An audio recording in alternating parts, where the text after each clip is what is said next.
Baruch Hashem, Boker Tov, Yeshuot Venechamot, Chanukah Sameach, l'École Am Israël, Chodesh Tov. Ce soir, ce sera Rosh Chodesh Tevet, puisque nous sommes aujourd'hui le 29 du mois de Kislev, le 30 du mois de décembre. Shiur acheté aujourd'hui par Yehoshua.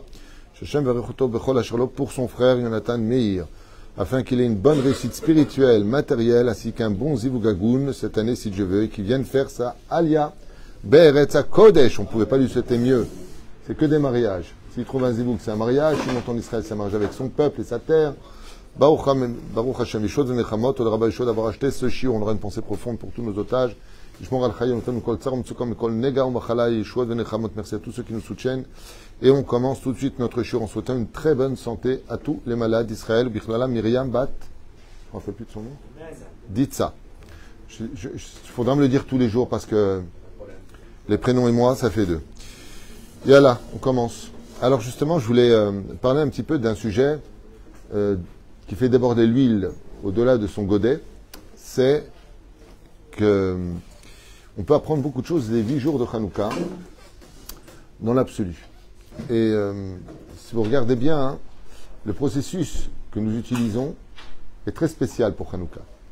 Petit 1, on doit acheter une Hanouka qui soit de grande valeur. C'est rare de trouver dans le Shulchan Aruch une atava, c'est-à-dire les étives, trouver donc un objet, une chose, spécifiquement pour une mitzvah. C'est rare. Par exemple, quand tu prends les Arbat Aminim, le loulav, bon, c'est des points caractéristiques ilchatiques. On ne va pas te dire le loulav qui brille le plus. On va te dire il faut qu'il soit droit, il faut que la pointe soit fermée, il faut. Et c'est technique. Tandis que pour la Hanouka, il n'y a pas de termes employés dans ce domaine qui vont définir comment et de quelle façon doivent être faites les branches, mais la qualité de la Hanouka, oui, on t'en parle. Il faut qu'elle soit, si tu as les moyens, en or. Si tu as une Hanouka en or pur, tu as une mitzvah pure. Si tu n'as pas les moyens, tu prends en argent pur, tu as une mitzvah en argent pur. Si tu n'as pas les moyens, tu prends en fer. Tu prends en fer, en bois, en verre. Après, il y a des degrés comme ça. En plastique, c'est-à-dire on descend de degrés. Toutes les voitures roulent, mais on ne peut pas comparer une Rolls-Royce avec une Fiat Uno. Je veux dire que la Torah vient nous dire il faut prendre le meilleur. Et il y a en cela beaucoup d'enseignements qu'on va essayer de sortir pour nous-mêmes. C'est-à-dire que peu importe qui tu es, peu importe quelle éducation on t'a donnée, peu importe tes traits de caractère, sois le meilleur. Que la représentation que tu es, Nimsha les Zahav. D'ailleurs, on dit d'une personne quand elle est exceptionnelle, ou Zahav. Vous avez remarqué qu'on le compare. Alors, une personne qui est très agréable à vivre, on dit de lui qu'il est Zahav. Mais c'est Bidjouk le Inyan. La deuxième chose qui est très intéressante, c'est où placer la Hanouka. Et cet enseignement-là de où placer la Hanouka, qu'on appelle Pirsumé Nissa, est très importante. D'un côté, on nous dit qu'il doit se retrouver là où il y a le plus de passages, et si ce n'est pas le cas, en face de la Mezouza. Et c'est un enseignement très, très, très fin et philosophique au niveau chassidique. Le mot Mezuzot, c'est les lettres du mot Zazmavet. On te dit, place-toi toujours en face de la Mezouza. Qu'est-ce qu'on fait quand on passe devant une Mezouza? On l'embrasse. Qu'est-ce qu'on attend de lui? Qu'il nous apporte une bonne journée. Que le mérite de la Mezouza nous enlève les mauvais esprits, les mauvaises choses, les mauvaises ambiances. Ainsi donc, la Mezouza protège l'atmosphère de toute négativité. De la même façon, on espère que toi aussi, comme on te demande d'être quelqu'un qui vaut de l'or, sois exactement comme une Mezouza. Quand on voit une Mezouza, on a envie de l'embrasser. Quand on voit cette personne-là, on sait qu'il va retirer toutes les mauvaises énergies qu'il y a autour de nous. C'est quelqu'un qui remonte le moral. Mais pas simplement une personne. Arrête, quelle différence entre la Mezouza et le fait de la mettre à la fenêtre si tu as une bonne hauteur, afin que tous les passants puissent la voir? C'est que la différence qu'il y a, c'est qu'on te demande d'être une lumière vers l'extérieur. C'est-à-dire, essaie de faire briller les autres. Il y a beaucoup de gens qui sont brillants. C'est vraiment, ce sont des génies. Mais ils ne le sont pas pour les autres. Un exemple un petit peu bête, mais il y a des gens qui ne font même pas exprès, qui le font peut-être sur le domaine commercial ou au niveau du génie. Mais celui qui a créé le Waze, il a donné une énorme, mais énorme avancée et un service énorme. Combien de fois on s'est arrêté? Excusez-moi, vous connaissez ça? Excusez-moi. Combien de fois on s'est arrêté, on faisait des tours et des demi-tours et des demi-tours? Aujourd'hui, on te fait passer, grâce au Waze, par des raccourcis, parce que tu es guidé. Cette personne-là était une lumière. Comme Isaac Newton qui a inventé l'électricité d'une certaine façon, l'ampoule plus exactement, il a donné quelque chose d'extraordinaire. Il a sorti l'humanité de l'obscurité par son invention. Mais on n'a pas besoin d'être ni le créateur du West, ni Isaac Newton pour faire ce genre de choses. Mamash, pas du tout. Chacun de nous a des degrés différents, pouvant tout à fait être une lumière vers le plus de Pirsouménissa, vers le plus de personnes possible. Par exemple, dans ton travail, je suppose que tu vois beaucoup de monde qui passe. Si à chaque personne, tu peux donner une bonne parole, une lumière, quelque chose d'extraordinaire, t'avo lecha bracha. Combien on allume de bougies pendant Hanouka en tout? 8. Les 8 jours. D'accord? Non, je ne parle pas en tout 44 bougies. Je ne parle pas de ça. Ni 36 sans le chamash. Je parle des jours événementiels. Il y a ici un enseignement de la chassidoute qui est magnifique. Je te dis, pas simplement éclairer une personne pour ce monde, mais si tu veux vraiment éclairer une personne, tarzir auto bitchouva, fais-lui faire tes chouva lama, parce que le c'est une allusion au monde futur. Quand on aime vraiment quelqu'un et qu'on veut vraiment lui éclairer son chemin, Pérouche Adavar, amène-le un cours de Torah, dis-lui qu'il soit Shomer Shabbat, qu'il commence à manger kasher, lama, parce que grâce à toi, ou ben à olam haba, par le fait de le ramener à la Torah, à d'écart que Chazal nous dit que celui qui fait faire tchouva à une personne dans le ciel, cette personne est considérée comme le fils de celui qui fait faire tchouva. Imaginez un gamin de 20 ans, un jeune homme de 20 ans qui fait tchouva à une personne de 80 ans, dans le ciel, la personne qui a 80 ans, qui a fait tchouva grâce à ce jeune rab, comme le Harizal, le Rabbeinu et bien d'autres, ouais, eh bien il est considéré comme étant le fils de celui qui a fait faire tchouva. Chez Neymar, va y avoir Avraham imkol ha-nefesh asher asa becharan. Et Avraham vint avec toutes les âmes qu'il a fait. Vas-y, il les a fait, il les a pas fait. Irzirotam et tchouva, il est considéré comme le père. Et la reine, on te demande pas simplement d'être une lumière vers l'extérieur, mais de qui plus est, d'avoir cette magnificence de l'emmener vers le monde futur. Ça, c'est ce qui touche l'extérieur, mais aussi l'intérieur. C'est-à-dire qu'on peut prendre par exemple le système du manipulateur pervers narcissique. Lui, c'est une très belle vitrine vis-à-vis des autres. Il est là pour tout le monde, il est extravagant, et moi je vais donner, moi je vais faire. Il essaie de faire rire. Il a un charisme complètement hypocrite, alors qu'à l'intérieur, c'est une pure ordure. Et on te dit non, non, non, non, non. La Hanouka, c'est pas que tu es une lumière simplement pour l'extérieur.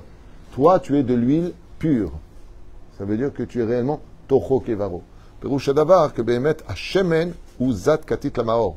Zar Katit Lamaor, Perouche Adavar, que toi-même tu as travaillé tes midot, Bezrat Hashem, Betsura Tova.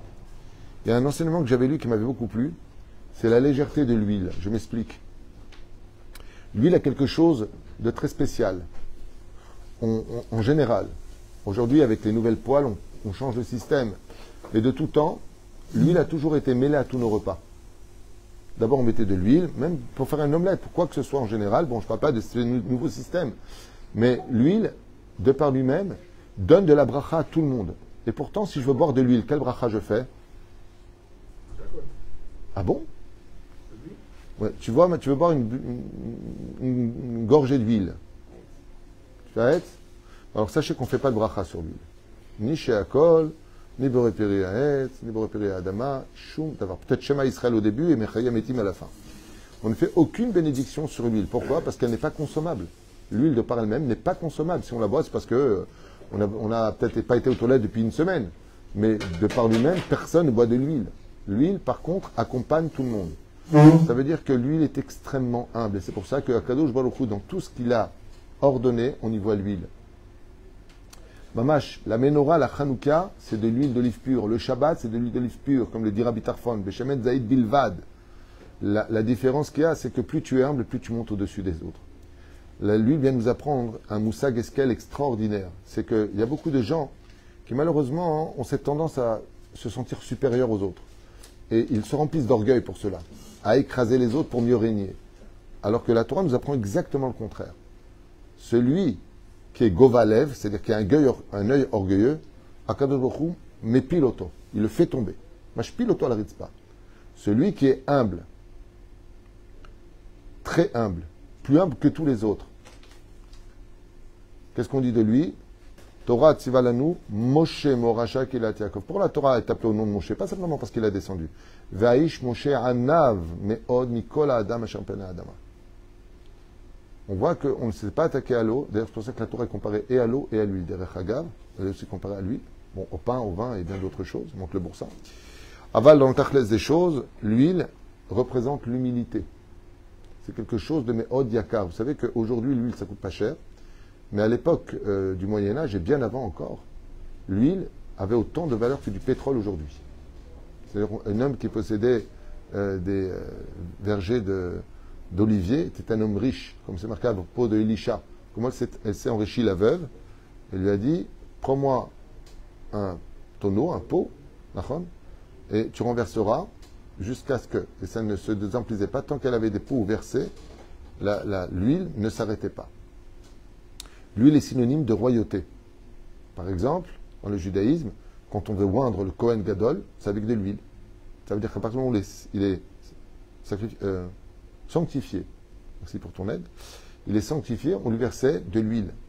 Le roi d'Israël, quand tu auras le Melech HaMashiach, il y aura Bezrat Hashem et le Kohen Gadol qui viendra le oindre.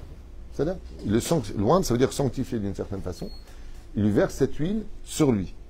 Pourquoi? Parce qu'il est synonyme, Bezrat Hashem, de royauté. Et pourquoi tout cela? Parce que l'huile est humble. C'est donc qu'on veut t'apprendre que si tu veux être une lumière aux yeux des autres et faire briller ta bougie dans l'obscurité, sois quelqu'un de humble. Et pour finir, parce qu'il y a quand même pour finir, c'est que la lumière ne se voit que quand il fait obscur. Une personne qui brille, c'est pas celui qui tout va bien et il fait rire les autres. Une personne qui brille, c'est celui qui est capable de faire rire celui qui a les mal.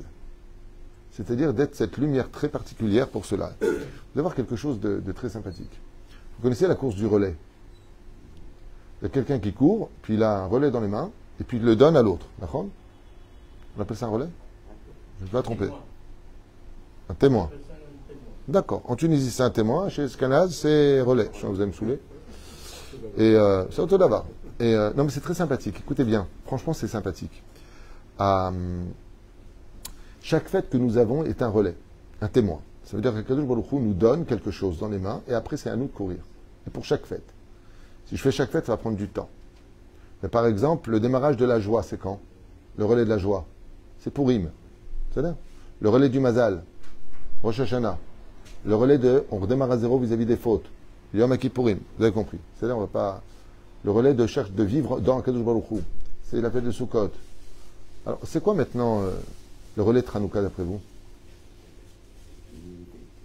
Ça on l'a dit, mais qu'est-ce que c'est le relais de Hanouka? D'être une lumière pour les autres. Dieu nous donne est-ce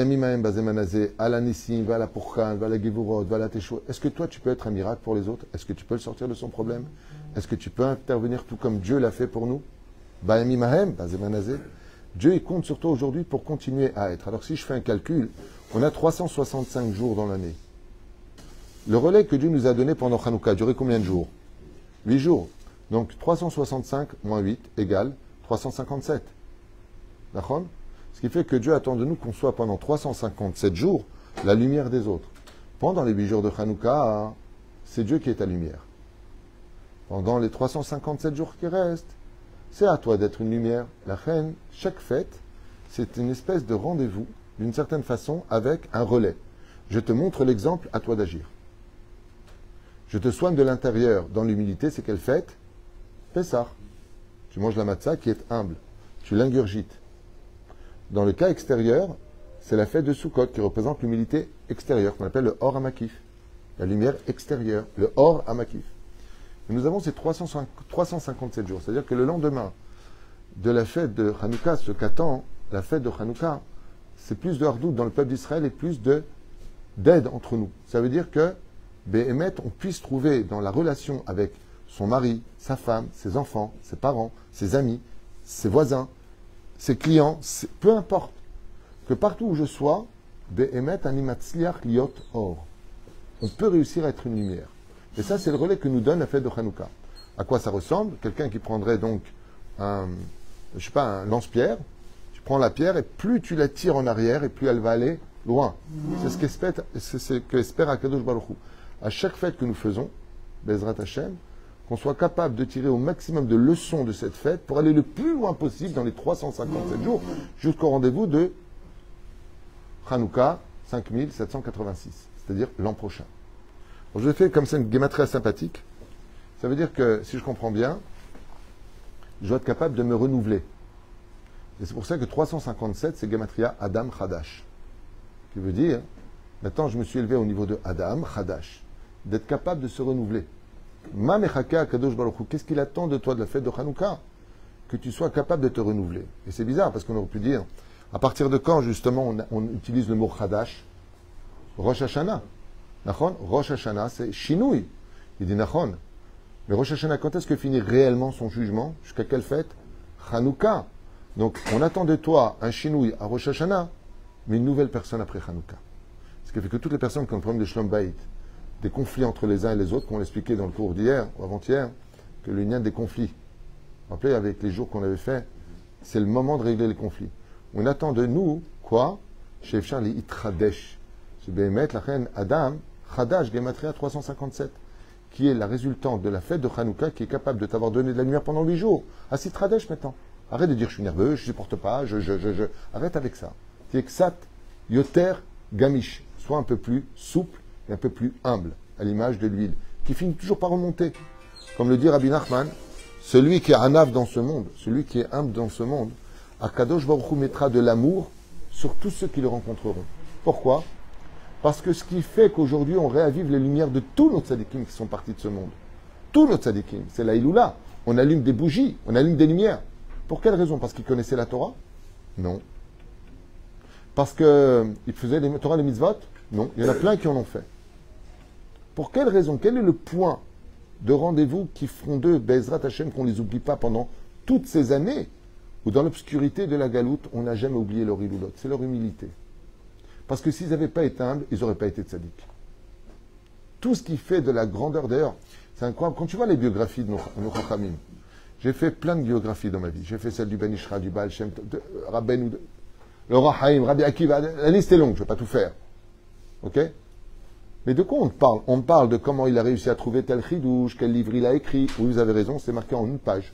Et voici ses œuvres. Mais alors de quoi il parle le livre? De comment il s'est comporté dans la vie. La biographie vient nous raconter les histoires. Le Rabbi a fait tellement de Dvar Torah tous les jours, Dvar Torah. On a récupéré peut-être 15 à 20% de ces Dvar Torah.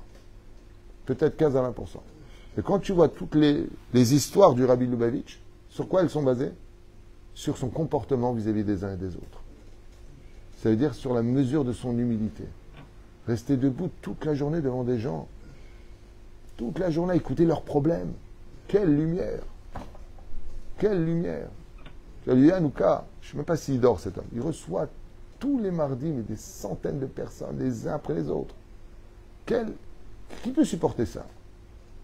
Un psychologue, il est payé presque 400 shekels les 3 quarts d'heure. Bon, il peut le recevoir, et encore, il écoute, il ne parle pas beaucoup. Hein. Et il finit par lui dire, ça va aller. Sans la zalzel, attention. Il y a des très bons psychologues, il y en a des moins bons, il y en a des très bons. Je répète ce qu'on m'a dit, hein. On m'a raconté. Parce que quelqu'un m'a dit, je suis parti voir un psychologue, je dis alors, il m'a dit, ça va aller. Je suis dit, d'abord, ça va alors. Et ça lui a fait du bien de parler. Non, il y a des très bons psychologues, il y en a qui dorment. Ou freinent, comme dans tous les corps de métier. Hein. Donc, et la mitzvah, c'est quoi? Alors, il y a aussi un truc très sympathique, c'est que la mitzvah des Nérod de Hanouka, c'est de la voir. C'est-à-dire que la lumière n'a de valeur que quand on la voit. Et 357 qui restent des jours après Hanouka, c'est Oré Enai, qui veut dire ma lumière dans mes yeux. Péroucha d'avoir que même si le 9e jour, il n'y a pas de Hanouka, que cette lumière de Hanouka soit toujours dans tes yeux pour voir le problème des autres et de savoir comment les éclairer. Et pour finir, je dirais que qu'est-ce qu'ont acheté les Hashmonaïm? S'il n'y avait pas eu la guerre de Hanouka, personne n'aurait connu réellement Matatiaou Kohen Gadol, Yehuda Maccabi, Eleazar, Shimon, Nachon, ils ne les auraient pas connus. Kanu Shem Tov, la couronne la plus importante, ce n'est pas celle du roi, ce n'est pas celle du Kohen, et ce n'est pas celle du Lévi. La couronne la plus importante, c'est laquelle? Veketer Shem Tov ou le Gabehem. La reine Shem Tov, c'est Gematria 357. On attend de toi maintenant qu'après la fête de Hanouka, tu changes ta personnalité au point que Béhémet, aujourd'hui, on dise du bien de ton nom. Shilcha Shem Tov, Gematria 357. Veza Meser Bezrat Hashem pour ce relais que Hanouka nous offre, Bezrat Hashem pour l'avenir, et non pas vivre les fêtes de façon cérémoniale en disant quel bougie on allume ce soir bon, allez, c'est sympa. Non, c'est pas une question de sympa, c'est une fête qui est tellement élevée que selon la Kabbale, quand les familles allument la Hanouka chez eux dans le monde d'en bas, dans leur appartement, sachez, chers amis, qu'ils réavivent les mondes d'en haut. Les lumières s'allument. Alors pour vous, ça ne veut rien dire aujourd'hui. Ça ne veut rien dire. Mais les lumières s'allument là-haut. J'en sais rien, moi. Vous pouvez me faire confiance. Les mondes d'en haut, pour comprendre un petit peu, nous sommes dans le monde le plus petit La terre, c'est le tzimtzum, le plus bas. Dès qu'on commence à monter en haut, on monte dans des mondes d'infini. Et après le monde d'infini, c'est le monde de l'imagination. Et après ça, c'est un monde qui n'a pas de mots. Tous ces mondes-là, il y en a 7, c'est clair. Quand on ravive la Hanouka, les mondes supérieurs, c'est clair. Akadosh Baruch Hu revoit d'une certaine façon même les âmes les plus assimilées pendant les 8 jours de Hanouka. Kol Israël yesh lahem halek l'olam haba. Comme je vous l'avais dit la dernière fois, même les personnes les plus assimilées allument la Hanouka en général. Je ne sais pas si vous avez vu, mais quand on fait Pessah, il n'y a pas dans les villes du monde entier une matzah au milieu. Il n'y a pas. On fait Sukkot. Il n'y a pas, on ne fait pas un symbole dessous. Quelle est la seule fête au Bémet où on la voit partout?